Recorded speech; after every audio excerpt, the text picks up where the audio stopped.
Hello दोस्तों, नमस्कार।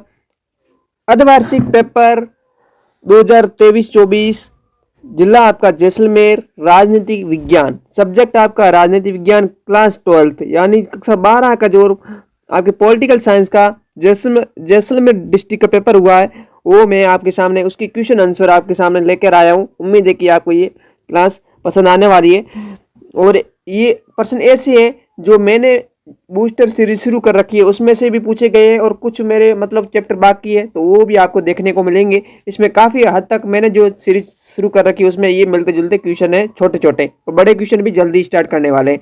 तो क्या है, और मैं आपको बता दूं, मेरे पास जो पेपर था उसका मैंने क्या किया, इसका प्रिंट आउट मतलब कॉपी में लिखकर उसके बाद में ये आपके सामने प्रस्तुत कर रहा हूँ। ये क्षमा चाहूंगा कि पेपर खुद नहीं है, कहीं से पेपर लिया है और पेपर को एक बार लिखकर उसके बाद मैं आपके सामने प्रस्तुत कर रहा हूँ।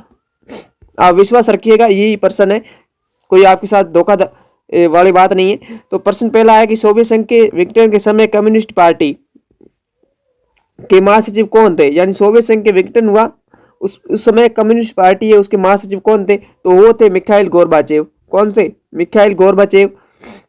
सेकंड क्वेश्चन है आपका, पहले का सेकंड क्वेश्चन है कि मार्शल योजना के तहत 1948 में निम्न संगठन की स्थापना हुई, तो वो थी, प्रश्न में दे रखा था यूरोपीय संघ, तो आप इसको यूरोपीय संघ इसका सही उत्तर मान सकते हैं, लेकिन वो है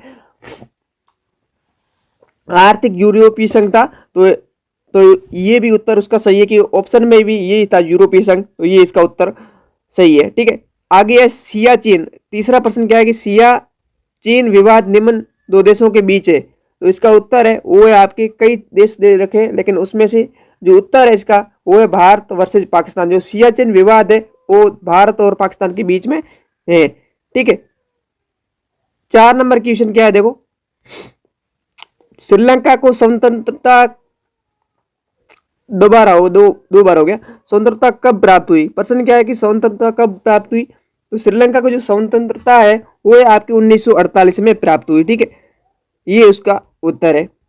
आगे बढ़ते हैं, क्वेश्चन नंबर आपका 5 क्या है, देखो, 5 नंबर क्वेश्चन है कि भारत यूएनओ का सदस्य कब बना। तो भारत है 23 अक्टूबर 1945 को यूएनओ का सदस्य बना। ये 5 नंबर क्वेश्चन। 6 नंबर क्वेश्चन है आपका, विश्व व्यापार संगठन की स्थापना कब हुई। तो विश्व व्यापार संगठन की स्थापना हुई 1995 गेट के स्थान पर। किसके स्थान पर? गेट के स्थान पर। ये भी इंपॉर्टेंट प्रश्न है, ये भी मैंने करवाया। आगे बढ़ते हैं, प्रश्न नंबर 7। प्रश्न नंबर 7 आपका क्या है, देखो, कि भारत रत्न से प्राप्त सम्मानित होने वाले प्रथम भारतीय कौन थे। इसका उत्तर आप कमेंट बॉक्स में जरूर बताइएगा कि भारत रत्न प्राप्त सम्मानित होने वाले प्रथम व्यक्ति कौन थे। आगे प्रश्न है आपका 7वां क्वेश्चन है आपका, भारतीय जनसंघ के संस्थापक कौन थे। यानी जो भारतीय जनसंघ है उसके संस्थापक किसे माना गया, वो श्यामा प्रसाद मुखर्जी। और ये इसकी स्थापना हुई 1951 में। कब हुई इसकी स्थापना? 1951 में। यानी भारतीय जनसंघ की स्थापना 1951 में और इसके संस्थापक है वो श्यामा प्रसाद मुखर्जी। आगे है क्वेश्चन नंबर आपका 8, कि भारतीय उद्योगपतियों द्वारा नियोजित अर्थव्यवस्था चलाने के लिए एक संयुक्त राष्ट्र प्रस्ताव तैयार किया गया, वो कब तैयार किया गया, ये उत्तर था, क्वेश्चन था। तो इसका उत्तर है वो आपका 1944। जो भारतीय उद्योगपति थे उन्होंने नियोजित अर्थव्यवस्था चलाने के लिए एक संयुक्त प्रस्ताव तैयार किया, वो 1944 में। ठीक है, आगे है क्वेश्चन नंबर आपके 9। भारत ने शुरुआती दौर में विकास की जो नीति अपनाई उसमें से निम्न में कौन सा विचार शामिल नहीं था। तो वो था उदारीकरण है, उसमें शामिल नहीं था। और ये तीनों शब्द शामिल थे उसमें। ठीक है, कौन से? आपके ये तीनों शब्द, नियोजन, सहकारी खेती और आत्मनिर्भरता, ये तीनों शब्द शामिल थे, लेकिन उदारीकरण बाद में जोड़ा गया। उसके बाद में है आपके क्वेश्चन नंबर 10, क्या कह रहा, शाह आयोग की स्थापना कब हुई। तो शाह आयोग की स्थापना हुई 1977 में। कब हुई? 1977 में। आगे है एमएनएफ का संबंध है यानी किस राज्य से, तो इसका उत्तर है वो मिजोरम से। यानी एनएफ का संबंध है वो मिजोरम से है। उसके बाद क्वेश्चन आता है आपका 2 नंबर, क्वेश्चन आता है सेकंड। ये पहले 12 क्वेश्चन थे, 12 एक एक नंबर वाले, ठीक है। अब देखने वाले रिक्त स्थानों वाले 6 क्वेश्चन। 6 क्वेश्चन क्या है, पहला प्रश्न है आपके सामने, बर्लिन की दीवार कब गिराई गई? तो वो है 1989। कब गिराई गई? 1989। यूएनओ के वर्तमान में महासचिव कौन है? तो वो है एंटोनियो गुतेरेस। एंटोनियो गुतेरेस जो यूएनओ के वर्तमान में महासचिव है। और ये क्वेश्चन मैंने करवाया है, सीरीज चल रही है बूस्टर सीरीज में, ठीक है। वर्ल्ड सोशल फोरम की प्रथम बैठक 2001 में कहां पर हुई? तो वो ब्राजील में। कहां पर हुई? ब्राजील में। चौथा क्वेश्चन है कि रिक्त स्थान था, दल लोकसभा के प्रथम चुनाव में 16वां स्थान यानी 16 सीट जीतकर दूसरा स्थान पर कौन सी पार्टी रही? यानी जो दल लोकसभा के प्रथम चुनाव हुए उसमें 16 सीटें जीतकर दूसरे स्थान पर रहने वाली पार्टी कौन सी थी? वो थी आपकी कम्युनिस्ट पार्टी, ठीक है। आगे बढ़ते हैं, क्वेश्चन नंबर 5। क्वेश्चन नंबर 5 क्या है आपको, भारत व चीन के मध्य सीमा रेखा को किस नाम से जाना जाता है? वो है मैकमोहन रेखा, ठीक है। उसके बाद में जम्मू कश्मीर को किस अनुच्छेद के तहत विशेष राज्य का दर्जा दिया गया? हुआ अनुच्छेद 370। तो ये आपके लिए ये घोषणा है कि मैं जो ये प्रश्न ले रहा हूं ये आपके लिए मुफ्त में आपको मिलने वाले। जल्दी आपको इस जितने भी मेरे को ये मिलते हैं पेपर, उनके सभी मैं एक बार स्लाइड बनाऊंगा, उसके बाद आपको इसके उत्तर सहित आपको दूंगा। बिल्कुल फ्री मुफ्त में दिए जाएंगे, आपके पास किसी प्रकार का कोई भी 1 रुपये भी नहीं लिया जाएगा। ये मेरी ओर से आपके लिए पहल है, आप जरूर सहयोग कीजिएगा और जल्दी से जल्दी इस अपने दोस्तों के साथ जरूर शेयर करें जिससे कि उनको भी फायदा हो। ये आपके लिए एक आज की घोषणा है, ठीक है। आगे बढ़ते हैं, क्वेश्चन नंबर 3। क्वेश्चन नंबर 3 क्या है देखो, सोवियत संघ में सुधारों की शुरुआत है किस नेता ने की? तो वो है मिखाइल गोर्बाचेव। इसका उत्तर है मिखाइल गोर्बाचेव। आसियान का पूरा नाम बताना था, तो इसका पूरा नाम है दक्षिण पूर्वी एशियाई राष्ट्रों का संगठन। यानी आसियान का पूरा नाम है दक्षिण पूर्वी एशियाई राष्ट्रों का संगठन। तीसरा क्वेश्चन है, दक्षिण का मुख्यालय कहाँ स्थित है? ये भी प्रश्न मैंने करवाया है, उसमें ये पूछा गया है। तो ये है काठमांडू। काठमांडू कहाँ पर है? नेपाल में। उसके बाद में नेक्स्ट क्वेश्चन है, वामपंथी दल वैश्वीकरण के किस प्रभाव की अधिक आलोचना करते हैं? इसका उत्तर आप कमेंट बॉक्स में जरूर बताइएगा, ठीक है। और ये कुछ प्रमुख प्रश्न है जो आपके सामने मैं दे रहा हूं। द्वितीय पंचवर्षीय योजना का खाका किसने तैयार किया? ये भी इंपोर्टेंट क्वेश्चन है, आपके परीक्षा राजनीति विज्ञान की नहीं हुई है तो पूछे जा सकते हैं। और छठा क्वेश्चन है आपका, मिल्कमैन ऑफ इंडिया के नाम से किसे जाना जाता है? तो वो है वर्गीज कुरियन। कौन है? वर्गीज कुरियन। कौन? वर्गीज कुरियन को मिल्कमैन ऑफ इंडिया के नाम से जाना जाता है। उसके बाद में शाह आयोग की स्थापना क्यों की गई? और 8वां क्वेश्चन था कि दोपहर का भोजन स्कूली बच्चों के लिए ये योजना किसने लागू की? ये इंपॉर्टेंट क्वेश्चन है। उसके बाद में नेक्स्ट क्वेश्चन है आपका पंजाब है, यहाँ पर क्या लिखा हुआ, पंजाब के आतंकवाद को समाप्त करने के लिए भारत सरकार द्वारा ने कौन सा अभियान चलाया? उसके बाद में नेक्स्ट क्वेश्चन है कि गोवा पुर्तगाल से कब स्वतंत्र हुआ? ये क्वेश्चन था। तो ये अर्धवार्षिक परीक्षा में इंपॉर्टेंट प्रश्न पूछे जा रहे हैं। अगर आपके एग्जाम नहीं है तो ये इन प्रश्नों को आप रिवाइज कर सकते हैं, ठीक है।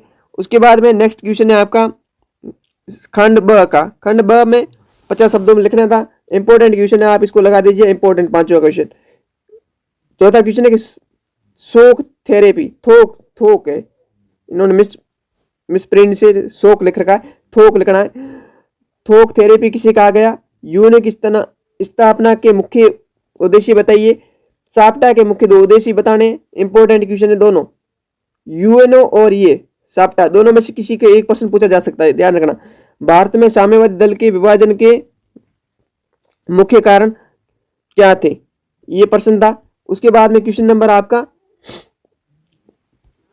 8वां था कि 8वां क्या था, भारत में 1977 में लागू आपातकाल को क्यों संवैधानिक संकट की घोषणा संकट की अवधि के अंतर्गत रखा गया। ठीक है, ये क्वेश्चन था। उसके बाद 9वां क्वेश्चन था, सॉरी आपका खंड स्टार्ट हो रहा है आपका स में प्रश्न पहला था कि भारत व चीन के संबंधों में तनाव के 4 कोई पहलुओं पर प्रकाश डालिए। इंपॉर्टेंट क्वेश्चन है आपके लिए। वैश्वीकरण के विरोध के कारणों में कारण लिख रहे थे, मतलब वैश्वीकरण और ये दोनों 9वां और 10वां क्वेश्चन इंपॉर्टेंट आपके बोर्ड परीक्षा में पूछा जा सकता है। ठीक है, ये ध्यान देना।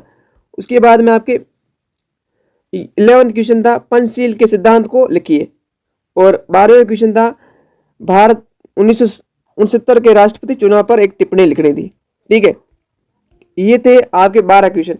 उसके बाद नेक्स्ट आपकी स्लाइड आ रही है वो 13 से 16 तक। ठीक है, वीडियो में बने रहिएगा क्योंकि आपके लिए फायदेमंद है। नेक्स्ट था खंड द में आपके प्रश्न पूछे गए वो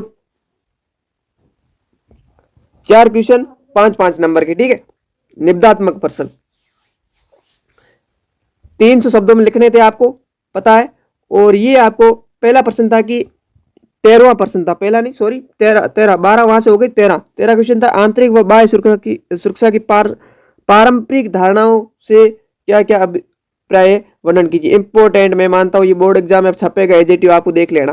ठीक है, उसके बाद में अथवा में दिया था कि भारतीय परिदृश्य को ध्यान में रखते हुए किस किस्म की सुरक्षा को वरीयता दी जानी चाहिए, पारंपरिक या फिर अपारंपरिक, अपने तर्क की पुष्टि के लिए उदाहरण भी दीजिए। लेकिन ये 13वां प्रश्न का पहला इंपॉर्टेंट है। ठीक है, वैश्विक राजनीति में 14 नंबर क्वेश्चन था क्या, 14 नंबर क्वेश्चन था कि वैश्विक राजनीति में पर्यावरण की चिंता अप्रिय है, तो ये प्रश्न था। अथवा में शायद ये प्रश्न, अथवा में एक और था लेकिन ये जो टाइपिंग में आया नहीं। ठीक है, लेकिन ये इंपॉर्टेंट क्वेश्चन रह सकता है आपके लिए। उसके बाद में 15 नंबर क्वेश्चन क्या था कि साजिश जिम्मेदारियां लेकिन अलग अलग भूमिकाएं से आपका क्या अभिप्राय है को कैसे लागू कर सकते हैं। ठीक है, और अथवा में दे रखा था इसका स्वतंत्रता के समय भारत के समक्ष आई किन्हीं 3 चुनौतियों का वर्णन करते हुए 1947 में भारत के विभाजन के कारणों का उल्लेख कीजिए। इंपॉर्टेंट क्वेश्चन, ये मैं नहीं कह रहा हूं, ये बोर्ड एग्जाम में आपके पेपर छपेगा, आपके एजेटिव क्वेश्चन। ठीक है, इंपॉर्टेंट क्वेश्चन मैंने बताया, वो इंपॉर्टेंट क्वेश्चन आपको इन क्वेश्चन को विशेष ध्यान देना है। आगे बढ़ते हैं, क्वेश्चन नंबर आपका 16 क्वेश्चन क्या, देखो 2015 के चुनावों में भाजपा की जीत से गठबंधन सरकारों का अंत हो गया, इस कथन के पक्ष और विपक्ष में तर्क दीजिए। और इसका अथवा में क्वेश्चन था गठबंधन सरकारों के कारण केंद्र राज्य संबंधों में क्या परिवर्तन आया, परिवर्तन को समझाइए। ठीक है, ये इंपॉर्टेंट क्वेश्चन है, ये इंपॉर्टेंट क्वेश्चन रह सकता है आपके लिए, इस क्वेश्चन को विशेष ध्यान दें। तो ये थे आपके जैसलमेर डिस्ट्रिक्ट का पेपर। मैंने आपको पेपर का अभाव था, लेकिन पेपर के अभाव के कारण मैं आपको क्या हुआ कि इसको मैंने लिखकर उसके बाद में आपको बताया। तो उम्मीद है कि आपको ये वीडियो पसंद आया होगा, और अगर पसंद आया तो क्या करना है, अपने दोस्तों के साथ शेयर करना है। शेयर करते हो तो अच्छी बात है, लेकिन आपके लिए एक खुशखबरी ये है कि इन्हीं प्रश्नों को मैं आपको बिल्कुल फ्री में आंसर सहित देने वाला हूं PDF के रूप में। और अगर इस वीडियो पर आपने 1K सब्सक्राइबर करवा दिए, कितने 1K सब्सक्राइबर है, यानी 1000 सब्सक्राइबर करवा दिए, तो मैं डेफिनेटली आपके लिए अच्छा नेक्स्ट क्लासों में होने वाला है। आपके लिए मुफ्त में फ्री, बिल्कुल फ्री, आपको जितने भी जिलों के पेपर मुझे मिलेंगे वो फ्री में आपको आंसर सहित दिए जाएंगे। ठीक है, जो 2024 में आपके लिए फायदेमंद साबित होंगे, ऐसी उम्मीद करते हैं। मिलते हैं नेक्स्ट वीडियो में, तब तक के लिए जय हिंद, वंदे मातरम।